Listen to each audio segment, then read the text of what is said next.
દહેજ બાયપાસ રોડને પહોળો કરવાની અને ટ્રાફિકની સમસ્યાના હલ માટે ફ્લાયઓવર બનાવવાની કામગીરી શ્રવણ ચોકડી વિસ્તારમાં કરવામાં આવી રહી છે.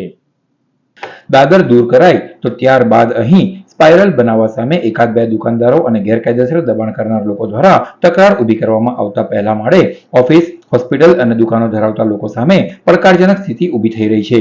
શોપિંગ સેન્ટરને અડીને આવેલ એક મકાન માલિક દ્વારા શોપિંગ સેન્ટરના પેસેજમાં ગ્રીલ અને દરવાજા લગાવી માર્ગ બંધ કરવા સાથે દાદર દૂર થયા બાદના વિકલ્પો સામે પણ અડચણ ઊભી કરી દેવાતા મામલો વિવાદિત બન્યો છે. શોપિંગ સેન્ટરની સંચાલક કમિટી દ્વારા રસ્તો અને દાદરનો વિકલ્પ બંધ કરનાર સામે જિલ્લા કલેક્ટર બરોડા અને હાઈવે ઓથોરિટીને ફરિયાદ કરવા ચક્રો ગતિમાન કરાયા છે. મારું નામ ડૉક્ટર રૂનિત જૈન છે. સામ્રાજ્ય કોમ્પ્લેક્સમાં ફર્સ્ટ ફ્લોર પર મારું દાંતનું દવાખાનું છે. સામ્રાજ્ય કોમ્પ્લેક્સ પર જે દાદર છે એ રોડ પહોળું થાય છે એના માટે કટિંગમાં જાય છે.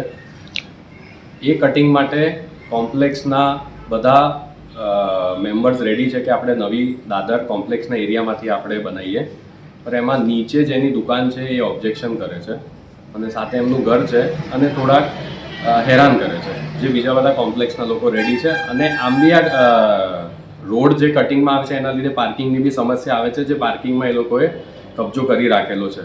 તો એ માટે આ આપણે મિટિંગ અહીંયા ગોઠવેલી છે.